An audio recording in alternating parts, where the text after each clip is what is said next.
There is much more to virtual worlds than adult content and freaky stuff and drama stuff. You just have to look.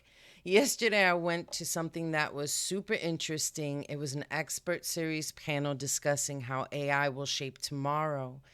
I will not be posting the whole video. I did film the whole thing, but I would rather you guys go to the Virtual Worlds Education Consortium YouTube page and watch it there. Give them a like and subscribe. I'll be posting a link to the full-length video in the description box. So hope you guys enjoy and found it as interesting as I did.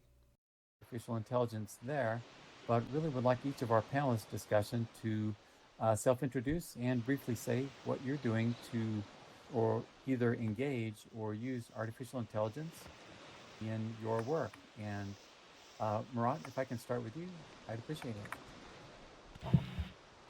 Sure, Eric. Thank you.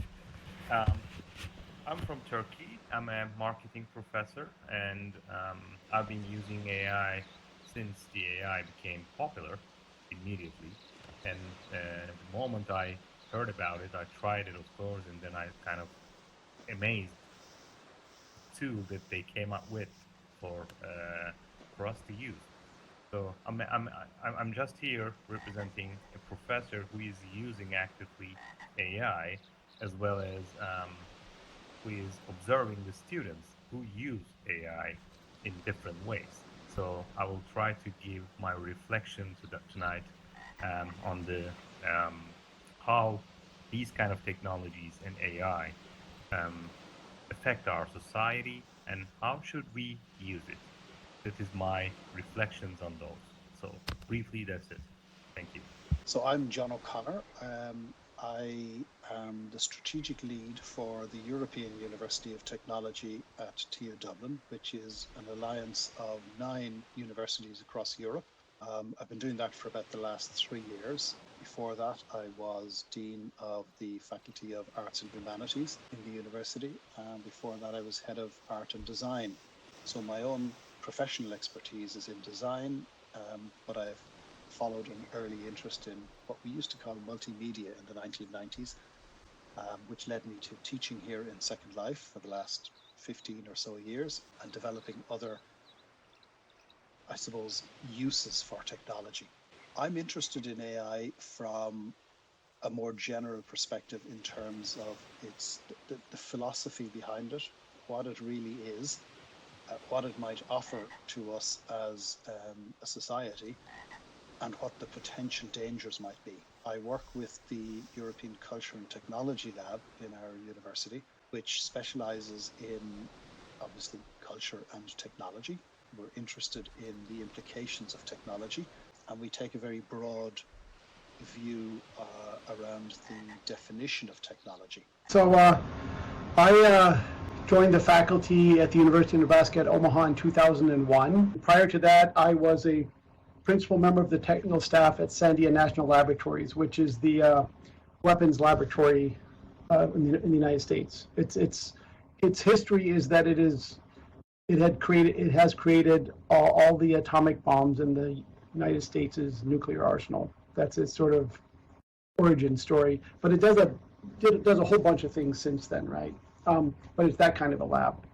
And so I was hired there to do formal methods and high assurance software construction methods. So that was sort of traditional symbolic AI, which is not machine learning based. And so 2001, I moved to academia, and then as of November 30th, 2022, that's when ChatGPT got released to the public. I was kind of all in on that. And so prior to that, I also, for the past, let's say 10 years or so, I've been intensely interested in adaptive educational technologies. So I believe that the world needs to know more about more computer science, more coding, all of this kind of stuff. A nonprofit, a 501c3 nonprofit called bricklayer.org that has a whole bunch of free stuff for K-12 education. And I was writing a book, Curriculum for Middle School Computer Science Education. It was around that time that, while I was writing this, that ChatGPT came online, right? And then I used ChatGPT to develop lesson plans for the teachers to accompany the book.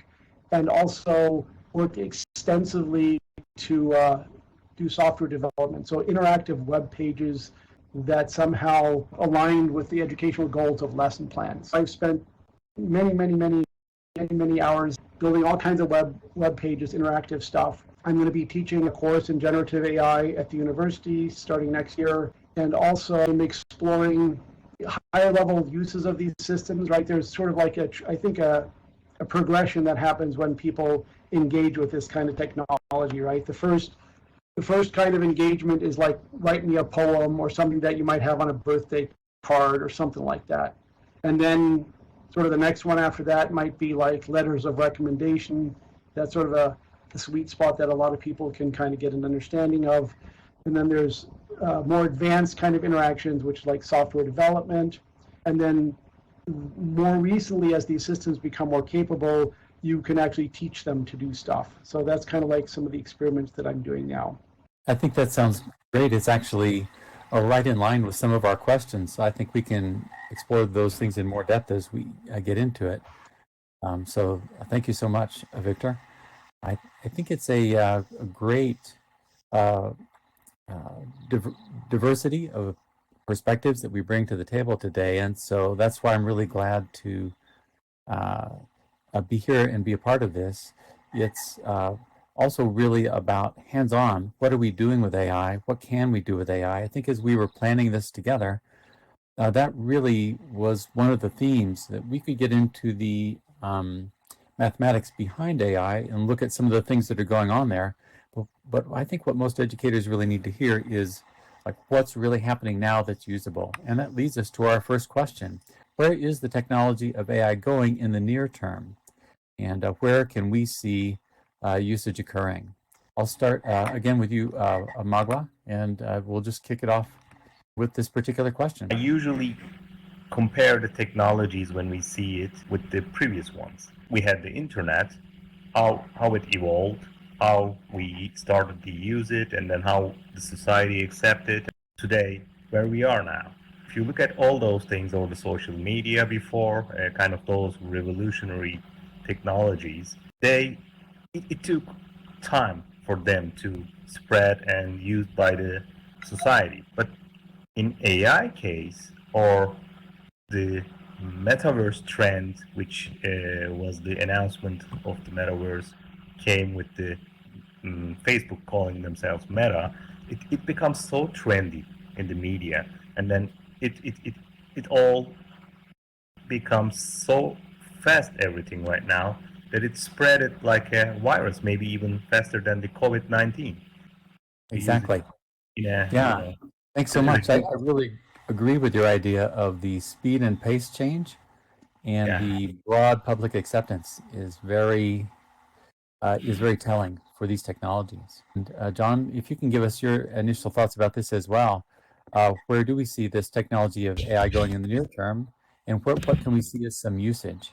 To start by reminding us all here of the key message from Marshall McLuhan, the late 20th century media theorist.